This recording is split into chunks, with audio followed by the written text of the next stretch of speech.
Welcome back to This Is Working. I'm Daniel Roth, LinkedIn's editor-in-chief. On this show, we talk to leaders who have a significant impact on how we live and work. Today's guest is Netflix's Vernā Myers.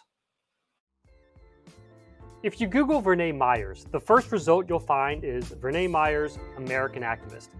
She has dedicated her life to tackling bias in society and in the workplace. Can you imagine that? Can you imagine our country embracing young Black men? How much better would our lives be? How much better would our country be? Myers started her career as an attorney after graduating from Harvard Law, moved around different firms, she had a stint in government, and then finally left to start her own business. That's when she really started making her mark. Myers consulted for the country's biggest companies and has written books and papers about cultural diversity. Then in 2018, Netflix created a role just for her, VP of Inclusion Strategy, where she's tasked with ensuring equity is embedded in every aspect of the media giant's culture. You can see it play out across Netflix, from the shows they make to how they choose to invest their money. How Myers has such wide-ranging impact is something every leader should be watching. And with that, let's bring on Netflix's Vernā Myers. Hi, how are you? Good. How are you doing, Vernā? Thrilled to be here with you, Dan, and your audiences. Thank you so much. Well, thank you for taking the time to talk with us. And I just saw your inclusion report, Netflix's inclusion report. Very impressive numbers coming out. Nearly half of the company and half of leadership is from underrepresented groups. And I'd love to start our questions just with that report. You call out, in the report, you have a line that says, the neutral period is over. Would you talk a little bit about what that means? It really goes to so many well-meaning people who I've encountered throughout my time in these types of positions where they mean well, and what they think is enough is either being a good person or they say, I don't feel that way. I'm neutral about that, whatever. And what we're trying to say is, if we really want to see cultural change, it is going to require a kind of proactivity, a kind of intentionality, and a kind of attention. So you cannot be neutral. If you want racism to go away, you have to be actively anti-racist, right? And that means that you have to unpack some of the systemic inequalities that have been around us all along, but we haven't been paying attention to or trying to solve for. And so our data shows us there's been a 91.4% increase in hiring in DEI jobs. It is one of the fastest growing job categories and has hundreds of openings right now. Does that mean that companies have realized the neutral period is over, or are they thinking we need a diversity person, we put someone in here and all of our problems go away? Yeah, I think it differs from company to company. I think some companies their eyes have been opened. They realize they need expertise. They're not going to be able to do it by just doing a bunch of little cocktail parties and maybe like special, food days. We celebrate our holidays. Those are all nice things, but they're never going to move the work along. And so I think for some companies, they are realizing that and they're putting resources behind it. I think for other companies, it's definitely still like a check the box or please let's keep those folks quiet kind of thing. And you'll know the difference by how many resources are put in it. So a lot of people are alone in these jobs. That's not sufficient. And I would also say that, a lot of people think that this job is like this person is responsible for the work, which is not true. This person is important for guiding the work, helping setting the strategies, working through with the leadership, but ultimately it's the work of the entire company, and it's especially the work of the leaders. Okay, so describe for us how you work then inside Netflix. What's your team like? What is day-to-day like? How do you make sure that leaders from across the company hear what you have to say and understand the message? Well, when I first thought about taking this job, so, I was on my own for 20 plus years and I'm just like, I don't see myself working for anyone ever. But then Netflix was a client. And one of the things that made me think this was possible is because I was like, well, I'm going to need a lot of people. And they were like, okay, And so we now have 17 people on our team. And I think there are two things that we're trying to do. One is that we're trying to make sure that every business unit has a person who is thinking through the strategy of that particular business unit. And sometimes the inclusion progress so much is shaped about what industry you're in, sort of what the current status is of that particular business unit at the time. So we're trying to do that. And we're trying to also have enough people who are part of coaching those leaders as they move and work and learn new skills. Plus, we're trying to make sure that the education and the communication is in every aspect of the company.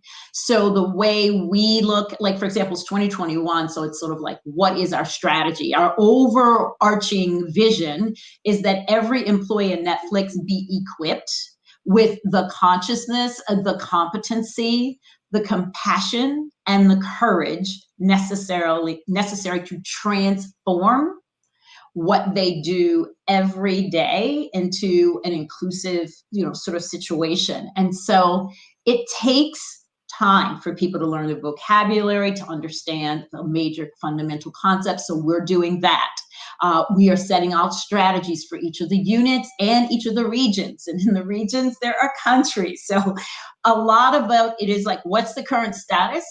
What are the priorities or the most pressing needs? And then how do we work with all of our colleagues to accomplish that particular strategy when it comes to inclusion? How does it support the business as well? So those are the many things that my team is doing. Well, it's interesting. I noticed that in your title, you have the word strategy there, which is very different than most DEI titles. And that's something you had insisted on before you joined, isn't that right?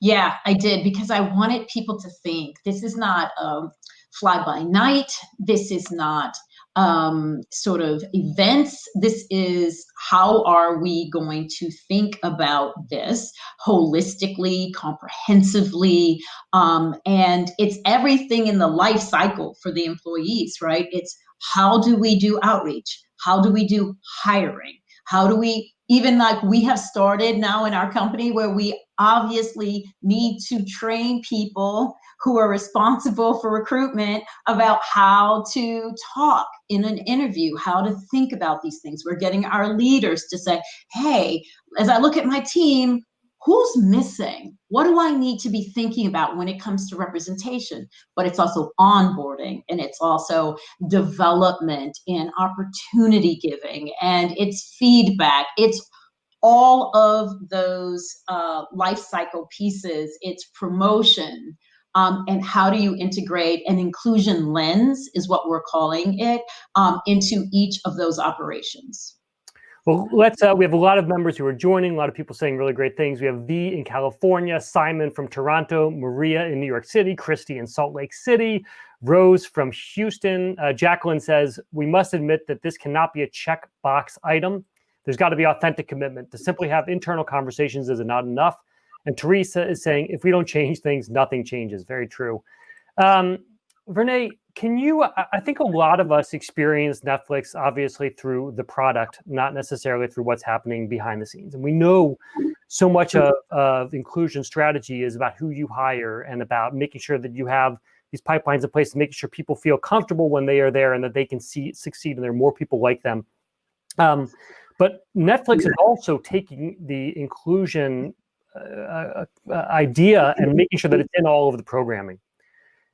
Hollywood for so long has been resistant to this. Even Bob Iger in his book mentions that he got incredible pushback in launching Black Panther. No one wants to see a black superhero, he was told. So the product itself is a harder thing to influence. And I'd love to understand how you and your team have helped Netflix understand this has to be part of the actual product and not just the company.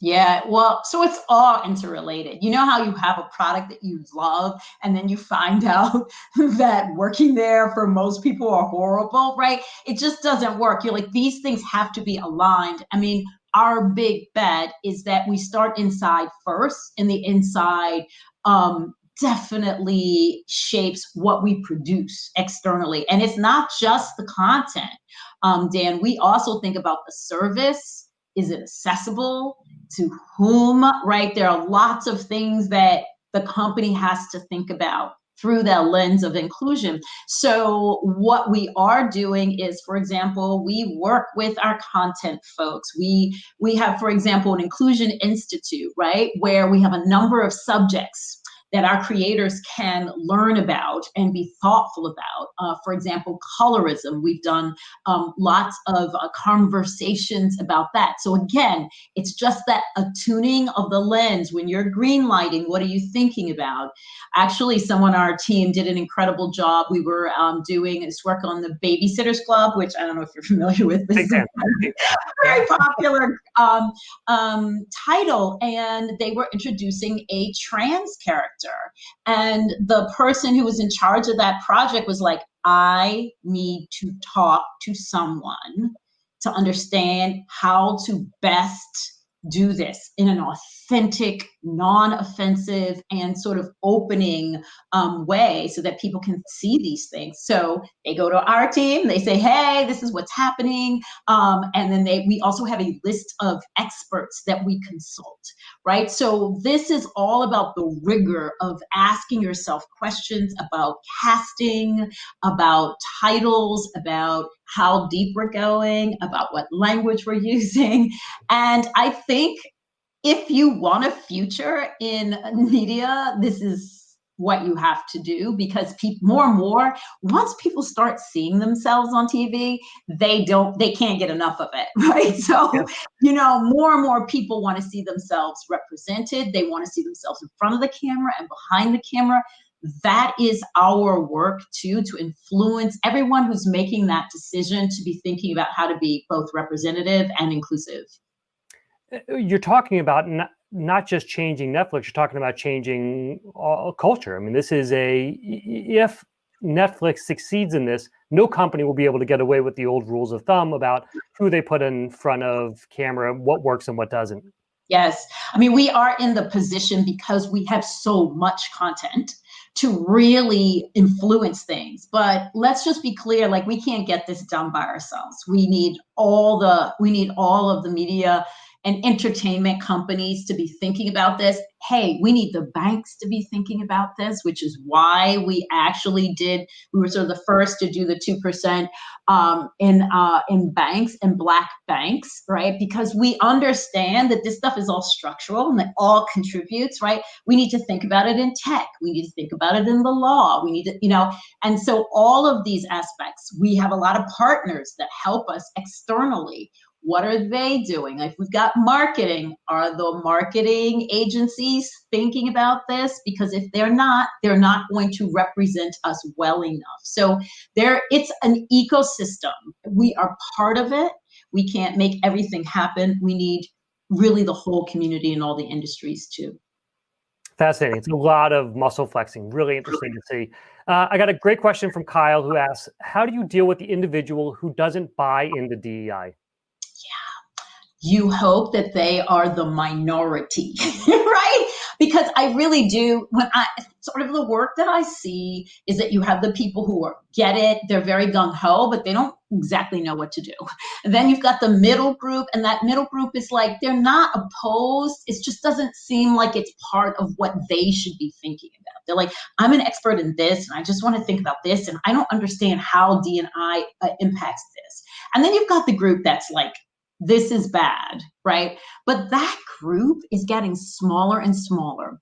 I don't use my energy there. I use my energy for those other 2/3 of the folks, because ultimately, when you are doing change in an organization, it's not necessary that everyone agrees. It's necessary that the right people who have influence and can agree. And apparently in the studies, it doesn't take as many people as we think to shift a culture. I know it can sometimes seem like really difficult, but I really want to encourage the person who asked that question to not concentrate there. This is working. We have Netflix's Vernā Myers on. inside Netflix culture very famously is a hard driving culture. It is designed to be like a sports team, a professional sports team, where you come in, you perform your best, and if you get cut, you get cut. You understand you got paid a lot to do what you did, and you move on, and the company keeps moving. Versus acting like a family. Yeah. I heard a great interview you did with Brené Brown, where you talked about this idea of courage and what it's like to have courage, but also how hard is it is to have courage when you feel like you have to be perfect, and the role that people feel if you come from underrepresented backgrounds, if you are one of the few Black people in an office, or one of the few women in a group. The idea of talking up or being courageous or trying new things is often much more difficult. You feel like you have to be perfect. So can you explain how you can reach these diversity numbers, these underrepresented groups, having such success inside Netflix, while at the same time having this culture that really focuses on the idea of being amazing all the time or being cut? Yeah. So first of all, I love that conversation with Brené. It was wonderful. So there are a couple of things here I just want to point out, which is we see excellence and inclusion as together, right? It's unlikely you can be as excellent as you want to be without inclusion and without diversity, because diversity and inclusion really interrupts groupthink, and it creates more and more innovation. And we're all about innovation. So it's an easy case for us to understand why D&I is important for our company, for what we do. Like, we're trying to entertain the world. We need not try to do that with, a group of people who are not diverse. So that's the first thing. The second thing is we have several values that we're all trying, they're all sort of related. So yes, we are a high performance culture, but we have the value of judgment. We have the value of integrity. We have the value of courage. We have so all of and we have the value of inclusion. Right? So inclusion asks us that as we perform excellently with our colleagues, to be thoughtful about creating the best possible environment for that excellence to thrive. Some people have a hard time equating excellence with diversity. And sadly, that is already a sign of often unconscious bias. That you can't put those two concepts together, that somehow we're going to be excellent or we're going to be diverse, right? Either we're going to be like profitable or we're going to spend money on those people, right? So you really have to ask yourself, what's your mental model, and like, where are your biases preventing you from seeing those things as integral to one another? And do you work with, if you have people who are coming in who are coming through your engineering work with historically Black colleges, who might not have been surrounded necessarily by professionals who pull them into these jobs? Yeah. How do you make sure that you are coaching people to understand that they can be courageous, that it's okay, you don't have to be perfect, that you can live all of these various parts of the Netflix culture? Yes. So can I say, and thank you for reminding me to answer that whole full question, because one of the things about Netflix, good or bad, is that everybody kind of feels like, am I good enough? Right. And so you get here, but what Netflix is saying is, we believe in you. That's why we selected you. Only really good people are here. Therefore, unlikely that you wouldn't be in that group. Now, having said that, that doesn't take away from people's apprehension. They're worried that they might be perceived through a negative stereotype. They're concerned that their speaking up might be evaluated or interpreted differently. This is happening across regions as well. So we're trying to pay attention to that. We call this kind of bias proofing. Like, there's a lot of rigor around the culture, which is really good. So you've got lots of coaches, you've got people from talent, we call talent HR, and they're people who you can go to, ask questions of, including our team. And then we're also kind of paying attention to whether people are getting a differential, having differential impact for the wrong reasons. So it's work, it's paying attention. And I'm sure there are people who feel that extra burden, but quite frankly, Dan, for me, the courage is coming from the majority folks. I want to see majority folks show more courage. People are like, oh, I feel a little uncomfortable, so I don't have that conversation. 2020, we needed to have a bunch of conversations. So we're telling our leaders, get courageous, start practicing having these conversations, and you'll get better and better at it. But it's unlikely, again, that we can see cultural change if we're not willing to ask people to stand up, to interrupt when they see bias, even when it's in their friend or their colleague. Those are the kinds of things about courage that I'm looking for. I'm looking for some mutual adaptation where the people who are underrepresented aren't doing all of the work. In fact, the reason why we haven't made enough progress is because the majority normalized group hasn't done enough work. They haven't had to, and now we're asking them to do more. An important message. You talk a lot about that in your TED Talk. If anyone hasn't seen that, I would highly encourage people to watch that. I want to call on some folks who are in the chat right now. We have Mario in LA, Kyle in Houston, Michael from Akron, Tammy from Indiana, Amina in Nigeria. Crystal says, your vision and strategy are an inspirational blueprint to influence diversity holistically and comprehensively. Janavi says, I hope Netflix succeeds in this way. So a lot of great questions coming in. Would love to talk to you about your career. You started as a lawyer before moving into the diversity realm. Would you talk about how you have guided your career? Yeah, I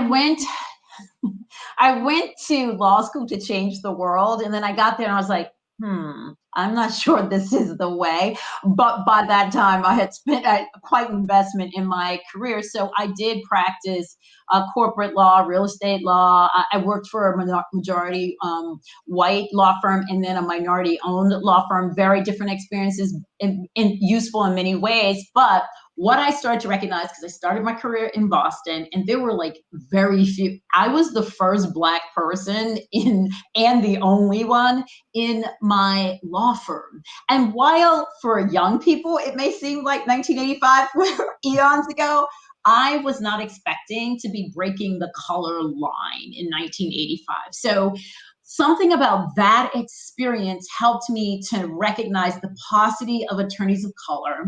I then became the executive director of a legal consortium that was trying to solve for this problem in Boston. And what I started to realize is the difference or the relationship between representation, that is diversity, how many bodies you have, and inclusion, the environment in which you are inviting those people to come in, and whether it's right to thrive. So I then started doing some work in the Attorney General's office in Massachusetts around this, and ultimately went out on my own. And so I think what I did was to take my personal lived experience, but also what I saw within organizations that's with often thwarting some of their best intentions, and really try to figure out what is the strategy for breaking down the status quo. Dan, I don't know if you know, but the status quo is probably the most resilient force I have ever been acquainted with. And so it's a long-term game. It's a cultural game. And it's a lot about getting enough people paying attention to this. And that's really where my career has gone, because I deeply believe in fairness and equity, which is a newish concept that people are speaking about, this idea of equity. And that really is an admission that the playing field isn't level. So what would we need to do? Not extra, not special, but what would we need to do just to get people on the same level to compete? A lot of questions coming in. Judy, Sarah, and Lisa all asking the same question, which is about measuring success of DEI efforts. What do you say to that? Yeah, so absolutely necessary. Lots of ways to do it. And it's not just about what I would call a snapshot. So a lot of companies show a snapshot. We show a snapshot on our website. Here's what this looks like. We are trying to also say, here's what it looks like in this particular category. Here's what it looks like around these groups. Most of our women numbers are global, and our people of color numbers is US based. Having said that, when we talked about the entire employee cycle, I want to see us do more on measuring sort of like promotions, compensation, opportunity, some people who do inclusion they even measure how many lines do people get from their bosses, like in their emails? How frequently do they get emails? Because trying to figure out inclusion, a qualitative experience, is really not easy. So the quantitative, a little easy, although I think we often miss it because we're only looking at the snapshot. And then the qualitative is even more difficult, but we're working on it. Do you think the lines of email is a good metric to look at? It can absolutely be. Just ask just a leader. You could do it yourself. You could say, who do I send emails to? How long are those emails? And what patterns, if any, am I noticing? If I think about who I've hired, if I think about who I've promoted, if I think about what I get excited about on a resume, what can I discover about my preferences? And here's the thing, preferences, they make perfect sense, but they're too narrow most of the time. So they actually act to replicate the folks who are already in, and it doesn't really accelerate or advance the work of inclusion and representation. One of the things you call out in the inclusion report is the need this year to really focus on inclusion outside the U.S. How do you think about underrepresented groups in non-U.S. markets? How's that going? What are you discovering? Any early advice? We're working on it for sure. I mean, of course, different countries have different laws and rules about what information can be collected. And some companies, when we first went to do this research about what, we realized that in some countries, they have a history where identifying what groups people were in were used against those groups. So it's like a very different thing than what we were, or the approach that we've taken in the United States. Having said that, we're still trying to figure, and also how people identify and what would be the underrepresented group in that country. That's the work that we are presently doing and still doing. We are changing some of our tools and some of our things that how you can describe yourself. Like we now have changed what you can say about your gender and your gender identity, including transgender experience, and that's unusual in a company. And we're also we've got more categories on sexual orientation. So we're trying to build out tools that have never really thought about a lot of these categories. So interesting. Great question from Shafali coming in, which says, after so many years of this difficult work, how do you avoid burnout? This is an extremely good question after 2020. Oh my goodness. All I can say is this is a lot. But, I think about my ancestors. I'm walking easy when I think about that. I have great colleagues. I lean on them. I do a lot of praying and meditation. I try to keep my exercise up. I do a lot of health, self-care. And then also I think have a group of people who you really trust, who are also bringing a certain kind of enthusiasm and energy and passion. And so one day you might be down and they're up, but they pull you up. And so you really do have to think about how to keep yourself going in this job, because it can be a lot. Well, Vernā, I could keep talking to you forever. This was a terrific conversation. Our stream has gotten so much out of this. Want to just call out some of the comments. Lola says, great job and excited to have you share some of these learnings from your prior experience and current work. Maria says that her favorite quote from Vernā so far was, we're most excellent and high performing in an inclusive environment. This is a game changer. Vernā, thank you so much for spending the time here. I hope you'll have you back at some point soon to talk about more lessons and more learnings and help people out, and keep doing the great work you're doing. Thank you, Dan. I'm so happy I could be with you. Bye, everyone.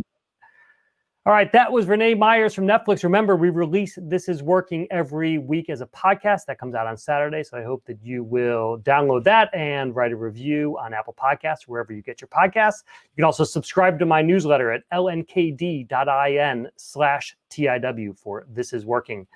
Tune in, as always, to This Is Working every week and to LinkedIn News Live every day at noon Eastern, where we talk to change makers in business, people who are figuring out how to just keep moving through this incredibly difficult and strange environment we are all working in right now.